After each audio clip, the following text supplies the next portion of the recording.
April 1968. Phuoc Tuy Province, South Vietnam. 6 SAS men belly down in bamboo, humidity crushing at 90%.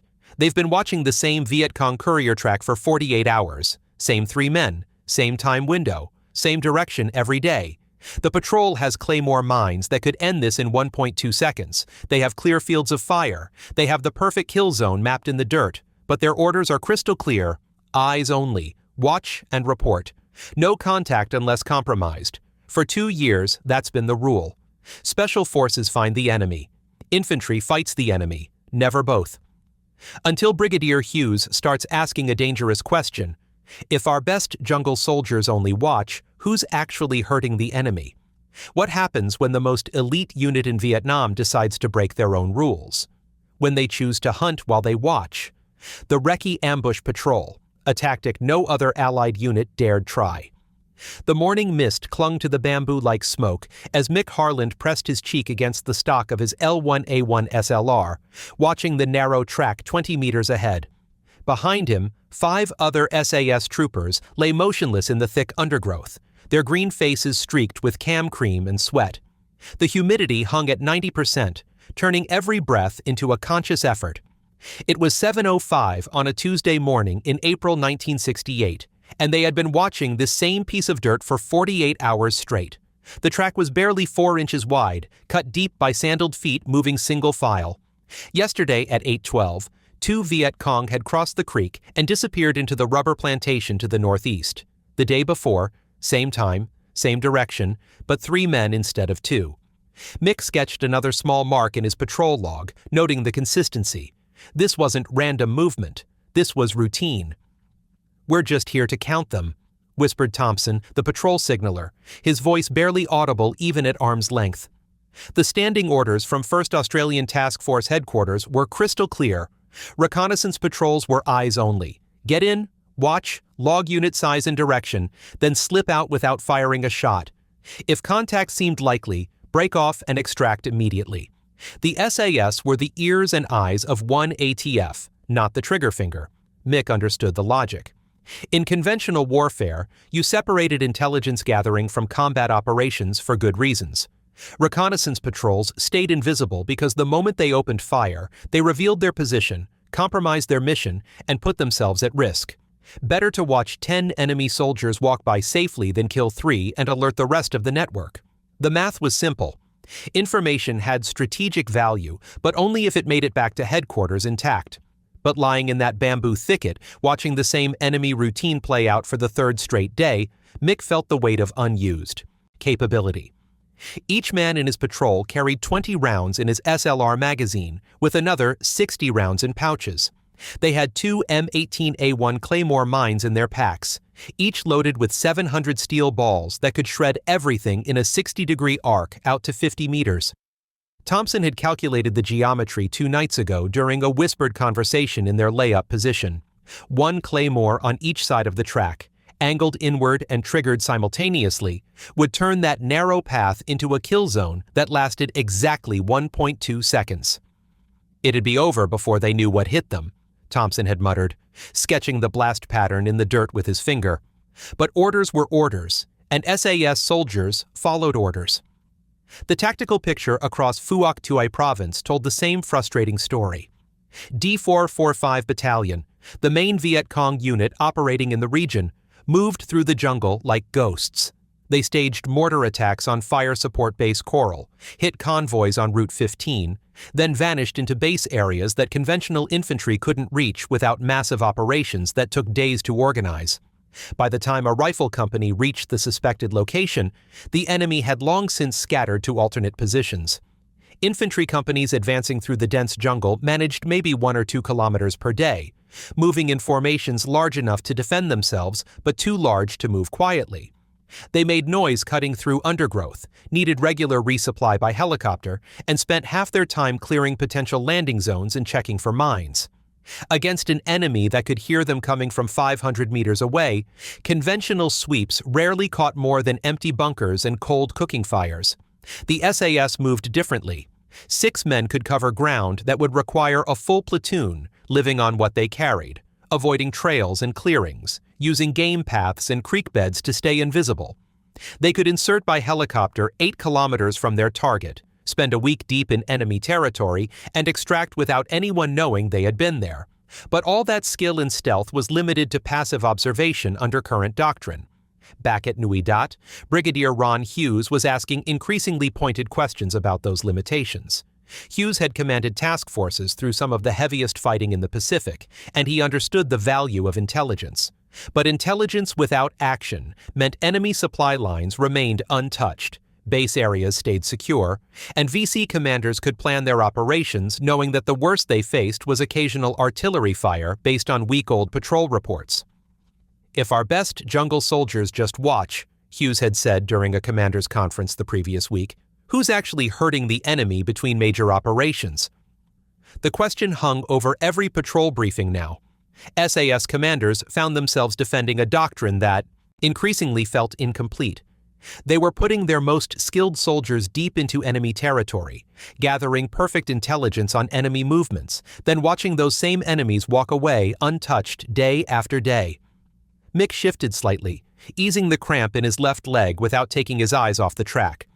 At 8:10, movement flickered through the trees to the southwest. 3 figures in faded green uniforms, moving with the careful rhythm of men who had walked this route before. The lead man carried an AK-47 slung across his chest, the distinctive curved magazine visible even at distance. The second man had a small pack that probably contained documents or supplies. The third man lagged slightly, favoring his right leg. 8:12 exactly. Same timing as yesterday, same formation as the day before. Mick keyed his radio twice, the prearranged signal for enemy contact. Around him, 5 other SAS soldiers tracked the movement through their rifle sights, fingers resting outside trigger guards, safety disciplines perfect even in the tension of the moment. The 3 Viet Cong crossed the creek without hesitation, water barely ankle deep, and disappeared into the rubber trees exactly where their predecessors had gone. Routine, predictable, vulnerable. Mick waited 10 minutes, then whispered into his radio handset, "Zero Alpha, this is 2-2. 3 packs, green uniforms, small packs, weapons, moving northeast at 0812 hours. Same pattern as previous days. No engagement, out." The acknowledgement crackled back through static. 2-2, 0 Alpha, Roger. Continue observation. That afternoon, back at the intelligence tent on SAS Hill at Nui Dat, the patrol's report joined dozens of others on the situation map. Red pins marked enemy sightings, blue arrows showed movement patterns, and yellow highlights identified high-traffic routes. The picture was remarkably complete. VC companies moving supplies through established corridors, courier networks linking base areas, even the timing of shift changes at observation posts. But pins on a map didn't stop mortars from falling on Australian positions. Intelligence reports didn't prevent the next convoy ambush. And somewhere in the rubber plantations of Phuoc Thai province, the same 3 VC couriers were planning to walk the same route tomorrow at the same time, confident that the worst they might face was distant artillery fire hours after they had moved to their next location. The seeds of change were already germinating in quiet conversations between patrol commanders and in the increasingly pointed questions from brigade headquarters. The reconnaissance mission was producing excellent intelligence, but excellent intelligence, by itself, wasn't winning the war. The UH-1H Huey lifted off from Vung Tau at 0630, its twin-bladed rotor cutting through the humid morning air at 90 knots. Mick Harland pressed his back against the canvas seat, feeling the familiar vibration of the Lycoming T-53 turbine through his spine as the helicopter climbed to 1,500 feet. Below, the South China Sea gave way to green canopy that stretched unbroken to the horizon. The pilot maintained cruising altitude to stay above small arms range while keeping below the cloud deck, following a flight path that would give them roughly 2 hours of fuel time and an operational radius of 100 kilometers. 6 SAS troopers sat in 2 rows facing each other, their equipment secured between their boots. Each man carried between 80 and 100 kilograms of gear, ANPRC-25 radio with spare batteries, M18A1 Claymore mines with firing devices, 7 days of rations, water purification tablets, camouflage face paint, medical supplies, and ammunition for their L1A1 SLRs. Corporal Davies, the patrol medic, had his shortened SLR across his knees, while Thompson carried the patrol's L2A1 light machine gun with 200 rounds of linked 7.62 mm ammunition. The weight distribution had been calculated precisely to keep the helicopter within operational limits while giving the patrol everything they needed to survive 10 days without resupply. The insertion point was a small clearing 8 kilometers northeast of Nui Dat, designated Kanga Pad 7 on the aviation charts. Intelligence reports suggested it had been unused by enemy forces for at least 2 weeks, but close enough to known VC movement routes to provide good observation opportunities. More importantly, it lay within extraction range for emergency pickup if the patrol ran into trouble. The Huey settled into the landing zone at 0715, rotors beating down grass and small branches as the crew chief gave hand signals to the pilot. The 6 SAS soldiers rolled out the side doors in practice sequence, each man moving to a predetermined position around the clearing's perimeter while the helicopter lifted off immediately. Within 30 seconds, the sound of rotor blades faded to nothing, leaving only the normal sounds of jungle morning: bird calls, insect hum, and the distant creak of bamboo swaying in the breeze. Mick checked his compass bearing and led the patrol into the tree line at a pace that would have frustrated conventional infantry. They moved perhaps 50 meters in the first 10 minutes, stopping frequently to listen, check their back trail, and ensure they left no obvious sign of their passage. This was not the rapid advance of search and destroy operations that characterized most Allied ground movements in Vietnam. American units typically covered several kilometers per day, accepting higher noise signatures in exchange for speed and the ability to bring massive firepower to bear when they found the enemy. The SAS approach assumed the opposite trade-off. Better to move 500 meters per day undetected than 2 kilometers noisily. Better to spend an hour selecting the right route than leave boot prints on a muddy trail that enemy scouts might discover. The mathematics of small unit survival demanded invisibility above all other considerations. They established their first layup position in a thicket of bamboo and wait-a-while vine, roughly 300 meters from the landing zone. The patrol arranged itself in a tight defensive circle, each man responsible for watching a specific arc of jungle while maintaining visual contact with the soldiers on either side. Mick spread his map on the ground and confirmed their position with compass bearings to identifiable terrain features: a ridgeline to the north, a creek bed to the southeast, and the edge of a rubber plantation visible through gaps in the canopy. The patrol would remain in this position until last light, listening to the jungle, learning its rhythms, and ensuring no enemy forces had detected their insertion. During daylight hours, movement meant exposure. The SAS had learned through bitter experience in Malaya and Borneo that patient soldiers lived longer than aggressive ones when operating behind enemy lines. At 1600 hours, Thompson extended the radio antenna and established contact with Nui Dat using preset frequencies and brevity codes. The transmission lasted less than 30 seconds. Patrol position, negative enemy contact, continuing mission as planned. Even that brief radio call carried risk, since enemy direction-finding equipment could potentially triangulate their location if they remained on the air too long. As the sun dropped toward the tree line, Mick made the decision to begin their approach toward the target area. Intelligence reports indicated a well-used track system approximately 2 kilometers to their northeast, in a section of jungle that conventional forces rarely patrolled.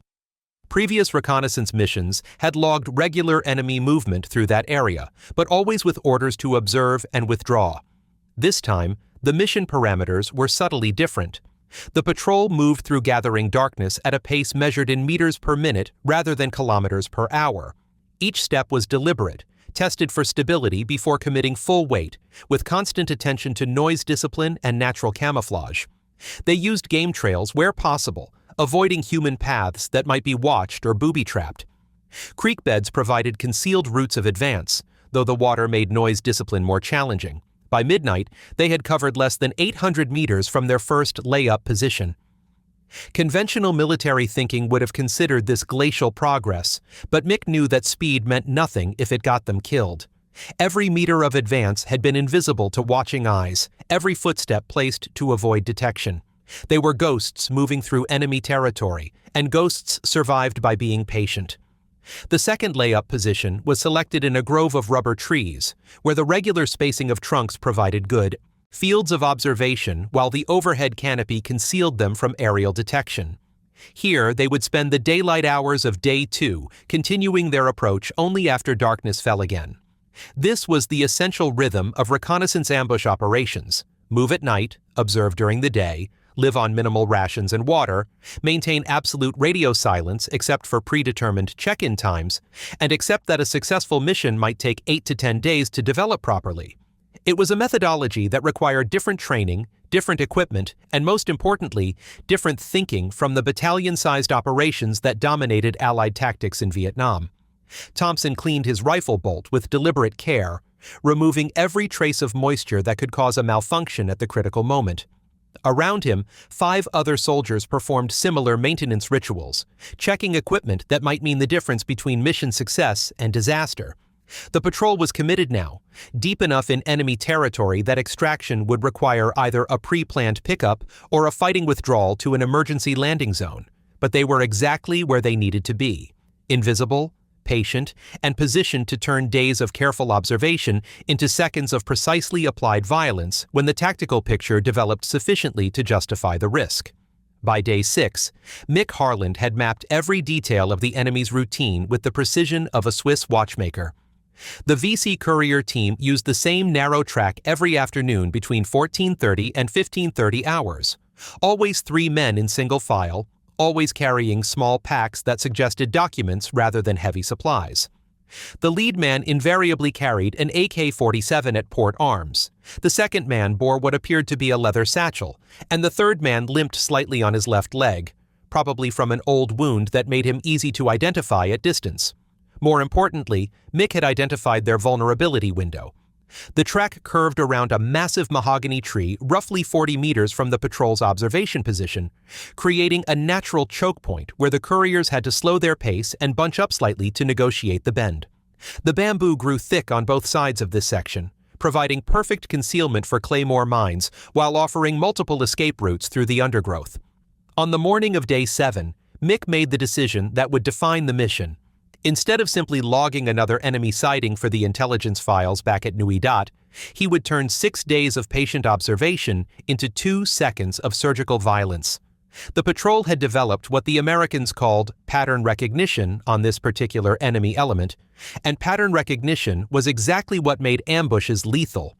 The night movement into ambush position required 3 hours to cover 200 meters.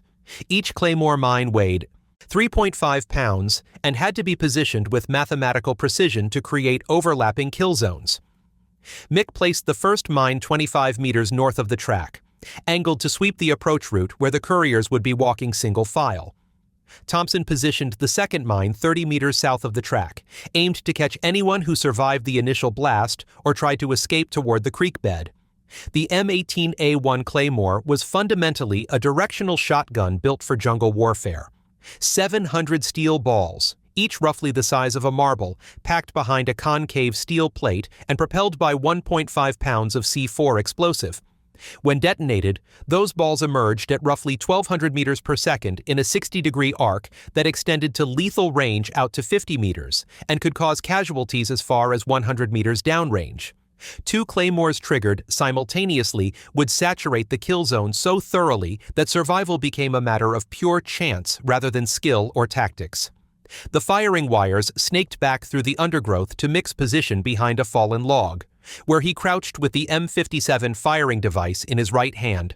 The clacker, as soldiers called it, was simple technology. Squeeze the handle 3 times rapidly to send electrical current through the wire and detonate the mine. No electronics, no complex timing mechanisms, just basic physics applied with deadly efficiency. Davies and Thompson took flanking positions with clear fields of fire to catch any survivors, though both men understood that survivors were unlikely if the claymores functioned properly. The patrol's L1A1 SLRs were insurance rather than primary weapons in this scenario. The real killing would happen in the first 2 seconds, before the enemy even understood they were under attack. The waiting began at 1300 hours. Mick had calculated that the ambush needed to be triggered no later than 1545 to allow sufficient time for extraction to the emergency landing zone before darkness fell. After 1600 hours, the tactical mathematics shifted dramatically against them. A night extraction under fire was far more dangerous than calling off the ambush and trying again another day. 1,400 hours passed with no movement on the track. Mick felt the familiar knot of tension building in his stomach, the same feeling he had experienced before contacts in Borneo when the enemy failed to follow their predicted routine. Perhaps the couriers had changed their schedule. Perhaps they had detected some sign of the patrol's presence. Perhaps they were simply running late due to circumstances beyond anyone's control. At 14:20, insects stopped chirping in the bamboo grove to their left, a subtle change in the jungle's acoustic signature that suggested human movement. Mick raised his binoculars and scanned the approach route, looking for the telltale flicker of movement through green foliage. Nothing visible yet, but the birds had gone quiet in a pattern that suggested something was disturbing the normal rhythms of the forest. 15:10. Still nothing. Mick began calculating extraction timelines and considering the possibility of aborting the ambush. Mission discipline demanded that he prioritize patrol survival over target engagement, and the longer they remained in position, the greater the risk that enemy forces might detect their presence through sheer chance or routine security patrols. At 15:35, 3 silhouettes materialized through the bamboo exactly where intelligence reports had predicted they would appear. Same spacing, same formation, same unhurried pace that suggested complete confidence in their route security. The lead man carried his AK-47 casually, not at the ready position that would indicate alertness to potential threats. These were men walking a route they had used dozens of times without incident. Mick watched them approach the kill zone with the detached professionalism that separated successful ambush leaders from dead ones. Distance, 60 meters and closing. Formation, still single file, perfect target presentation. Timing, 15:37, well within the extraction window. Weather, light breeze from the southeast, which would disperse smoke and debris away from the patrol's position. The lead courier entered the kill zone at 15:38 hours and 20 seconds. Mick waited for the second man to reach the optimal position between both claymores, ensuring maximum casualties from the overlapping blast patterns. The mathematics of ambush warfare were unforgiving. Trigger too early, and you might miss the trailing man. Trigger too late, and the lead man might escape the primary kill zone. When the second courier reached the bend around the mahogany tree, Mick squeezed the clacker 3 times in rapid succession. The explosion shattered the afternoon silence with the violence of controlled lightning. 700 steel balls from the first claymore, followed milliseconds later by 700 more from the second mine, turning 40 meters of jungle track into a zone where survival was impossible. The concussion wave flattened bamboo and sent a cloud of shredded leaves spiraling upward through the canopy.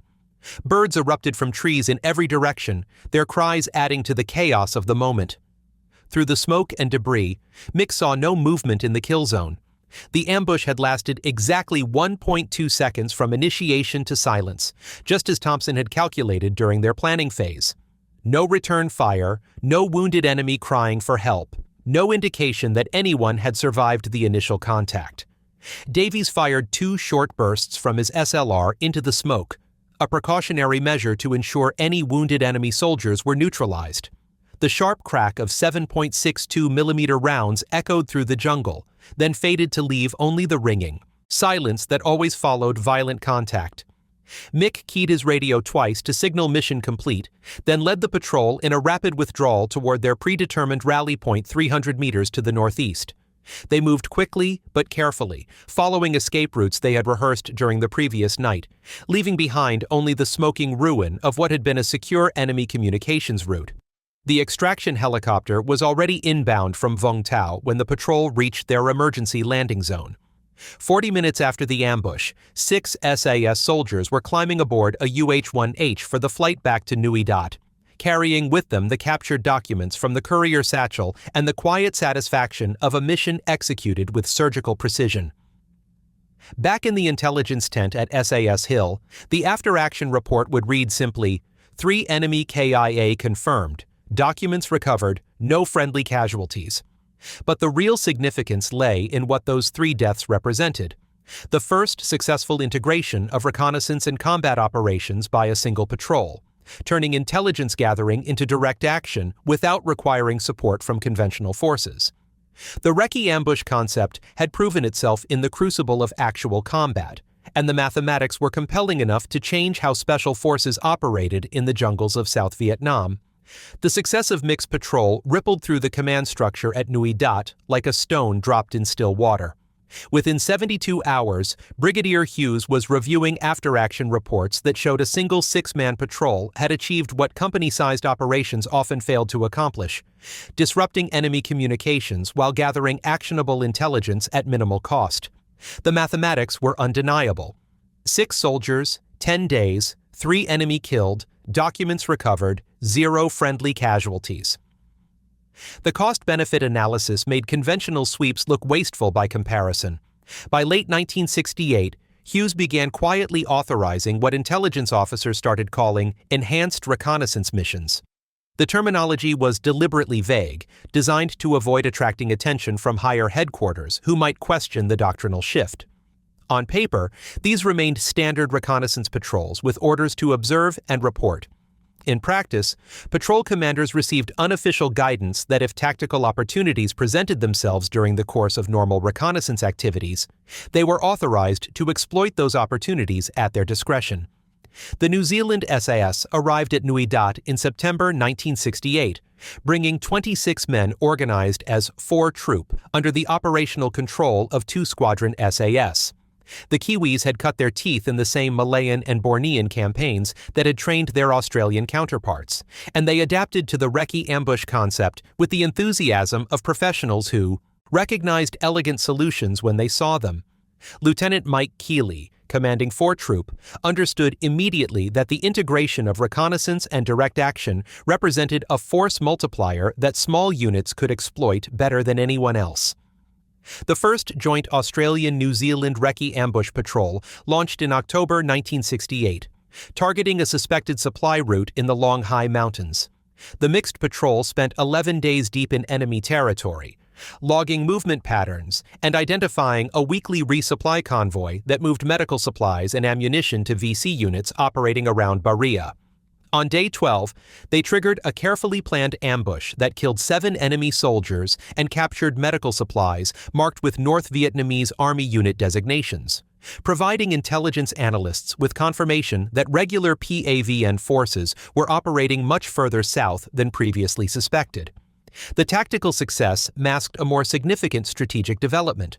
Unlike American long-range reconnaissance patrols, which typically separated intelligence gathering from combat operations for reasons of command clarity and risk management, the ANZAC forces were developing an integrated approach that treated information and action as parts of the same tactical problem.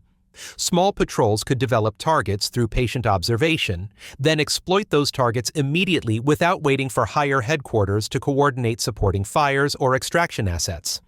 This approach worked because it built on existing strengths rather than trying to impose new capabilities.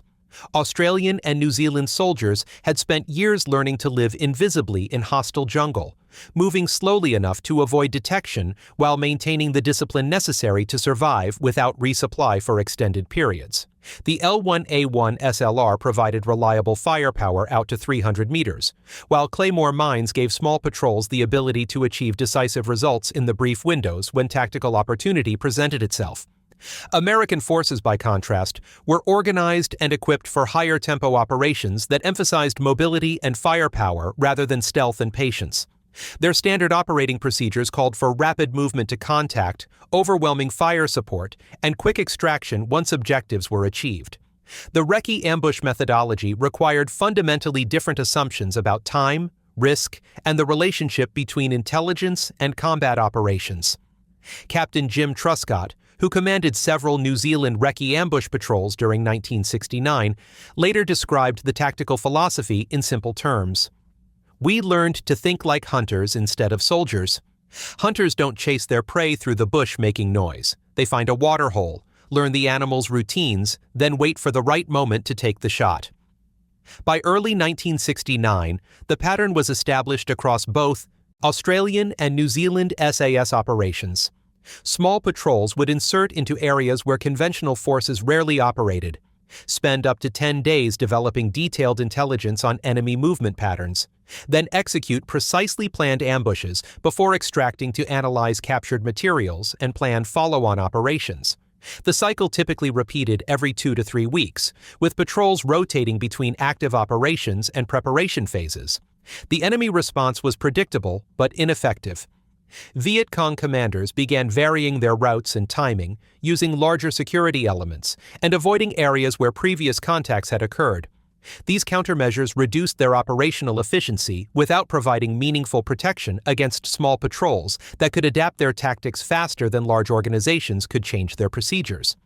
D445. Battalion found itself constantly reacting to threats they could not locate or predict, expending resources on security measures that interfered with their primary mission of staging attacks against Australian installations.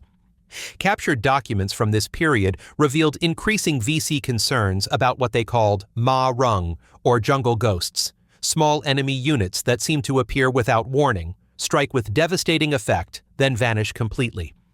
Intelligence reports mentioned bounties of $500 American for any captured or killed New Zealand SAS soldier, indicating how seriously enemy commanders regarded these operations. The psychological effect was as significant as the tactical results. Enemy forces began moving with increased caution, using additional security elements and avoiding previously reliable routes. The success metrics told the story in stark numbers. Over 26 months of operations, New Zealand SAS conducted 155 Recce-Ambush patrols averaging 10 days each, with only one soldier killed in action. Australian SAS figures were similarly impressive.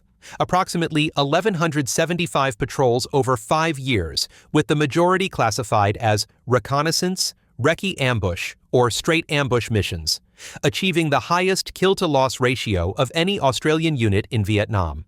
But the real significance lay in what these numbers represented: proof that small, highly trained units could achieve strategic effects through tactical innovation.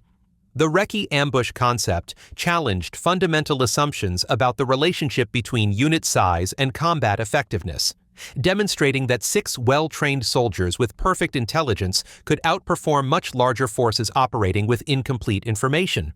Hughes watched the intelligence summaries with growing satisfaction.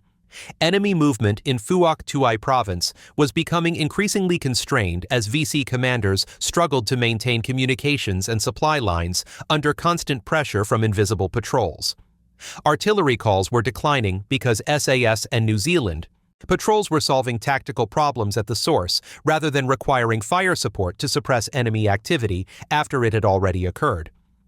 The doctrinal implications extended far beyond Vietnam. For the first time in modern warfare, Special Forces units were demonstrating that they could function as self-contained strategic assets, rather than simply providing intelligence support to conventional operations. The gap between finding the enemy and killing the enemy had been compressed to zero, creating a tactical model that would influence special operations thinking for decades. Yet the success came with inherent fragility. Every Recce-Ambush patrol operated at the edge of disaster, dependent on perfect fieldcraft, flawless communication, and split-second timing to survive in hostile territory. One missed detail, one equipment failure, one moment of inattention could transform a surgical strike into a desperate fight for survival against overwhelming odds. The Huey lifted off from Luscombe Airfield at 0600 hours on October 1, 1971, carrying the last operational SAS patrol of the Vietnam War. Mick Harland, now a warrant officer with 3 years of jungle warfare behind him, watched the familiar landscape of Phuoc Tuy province scroll past beneath the helicopter's skids. The mission was routine by SAS standards: a 5-day reconnaissance patrol to monitor a suspected enemy supply route in the Long Hai Mountains, with orders to observe and report. No mention of ambush authority appeared in the written orders, though everyone understood that tactical discretion remained in effect. The patrol inserted without incident into a landing zone they had used twice before, establishing their first layup position in bamboo thick enough to conceal a platoon. But something felt different about this insertion. The jungle was quieter than usual, with fewer signs of recent enemy activity. Boot prints on the trails were older, cooking fires cold for days rather than hours. The Viet Cong presence that had dominated this area for years seemed to be fading as surely as the war itself was winding down. On day 3, the patrol observed a single VC courier moving south along a track they had ambushed 6 months earlier. Just one man, traveling alone, carrying what appeared to be personal belongings rather than military supplies. Mick tracked him through his binoculars, noting the casual pace and relaxed posture that suggested a man walking home rather than conducting military operations. The courier passed through what would have been a perfect kill zone, but Mick never reached for his rifle. The tactical picture that had made Recce-Ambush operations so effective was changing, and experienced patrol commanders could read those changes in a dozen subtle signs. The patrol completed its 5-day mission on October 5th without firing a shot, extracting to Nui Dat with intelligence reports that confirmed what everyone already suspected. Organized enemy resistance in Phuoc Tuy province was collapsing as rapidly as American and Australian forces were withdrawing. The great game of hunter and hunted that had defined Special Forces operations for 5 years was drawing to its inevitable close. 2 Squadron SAS officially concluded combat operations in Vietnam on October 15, 1971, after conducting approximately 1,175 patrols over 5.5 years. The final statistics were compiled with the same methodical precision that had characterized every aspect of SAS operations. Highest kill-to-loss ratio of any Australian unit, lowest wounded in action rates among infantry forces, and intelligence collection that had influenced tactical operations across 3 core areas. The New Zealand contribution was equally impressive despite its smaller scale. 4 troop conducted 155 Recce-Ambush patrols over 26 months, losing only 1 soldier while maintaining operational effectiveness that exceeded anything achieved by much larger conventional units. The mathematics of small unit warfare had proven themselves in the most demanding laboratory possible, sustained combat operations against a skilled and determined enemy. But raw statistics told only part of the story. The real achievement lay in what military historians would later recognize as a fundamental shift in special operations doctrine. For the first time in modern warfare, reconnaissance and direct action had been successfully integrated at the smallest tactical level, creating a force multiplication effect that allowed 6-man patrols to achieve strategic results previously requiring battalion-sized operations. Captain Jim Truscott returned to New Zealand in late 1971, carrying with him the accumulated experience of dozens of Recce-Ambush patrols and a clear understanding of what made them work. Years later, sitting in a Wellington pub with his grandson, he would sketch the familiar Claymore fan on a napkin, then cross it out with a single line. Most of the time, he would explain, the best ambush we set was the one we didn't trigger. That's what people never understood about the jungle. It wasn't about killing the enemy. It was about knowing when killing the enemy was worth the risk. The lesson applied beyond individual tactical decisions. The Recce-Ambush concept had succeeded because it recognized the fundamental relationship between information and action in small unit warfare. Perfect intelligence, gathered through days of patient observation, could be converted into decisive action through seconds of precisely applied violence. But that conversion only worked when soldiers possessed the discipline to wait for perfect conditions and the judgment to recognize when those conditions existed. American forces never fully adopted the Recce-Ambush model, despite observing its effectiveness over several years of joint operations. Their organizational culture emphasized rapid decision-making and overwhelming firepower rather than the patient stalking that characterized ANZAC operations. Long-range reconnaissance patrols continued to separate intelligence gathering from combat operations, maintaining clear distinctions between scouts and shooters that the SAS had deliberately blurred. The doctrinal differences reflected deeper philosophical approaches to warfare. American military thinking emphasized technological solutions and industrial-scale application of firepower, seeking to overwhelm enemy capabilities through superior resources and coordination. The ANZAC approach, developed through years of colonial policing and jungle warfare, emphasized small unit autonomy and tactical adaptation, seeking to outthink and outmaneuver rather than simply overmatch enemy forces. Neither approach was inherently superior, but each worked best within specific operational contexts. The Recce-Ambush methodology thrived in environments where small patrols could operate undetected for extended periods, gathering detailed intelligence on enemy patterns before exploiting temporary vulnerabilities. It required soldiers trained for independent operation, equipment designed for stealth rather than firepower, and commanders willing to accept tactical risks in exchange for strategic advantages. The psychological warfare dimension was equally important. Enemy forces adapted their procedures to counter conventional threats relatively easily, but they struggled to develop effective countermeasures against invisible patrols that could appear anywhere, strike without warning, then vanish completely.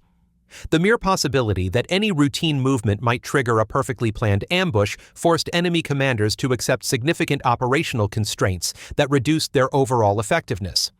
Looking back across 5 years of operations, the Recce-Ambush concept had achieved something rare in military innovation. It had solved a real tactical problem through creative adaptation of existing capabilities rather than through technological advancement. The same soldiers, weapons, and equipment that had been conducting separate reconnaissance and ambush missions were simply recombined in ways that maximized their effectiveness while minimizing their vulnerabilities. The influence extended far beyond Vietnam. Special operations forces worldwide would spend the next several decades refining and adapting the basic concept, integrating intelligence collection with direct action in increasingly sophisticated ways. The idea that small patrols should be trusted to develop targets and engage them without waiting for higher approval became standard practice in professional armies, though few would execute it with the patient precision that characterized SAS and New Zealand operations in the jungles of South Vietnam. The final helicopter lifted off from Nui Dat on October 15th, carrying the last SAS soldiers toward the transport aircraft that would take them home. Below them, the jungle was already beginning to reclaim the landing zones, patrol bases, and observation posts that had been carved from the wilderness with such effort. Within months, the physical evidence of their presence would disappear completely, leaving only memories and lessons learned to mark their passage through one of the most demanding campaigns in special operations history. But the ideas they had proven in combat would endure long after the jungle reclaimed their temporary bases, influencing military thinking and special operations doctrine for generations of soldiers who would never see Vietnam but would benefit from the tactical innovations developed in its unforgiving green depths.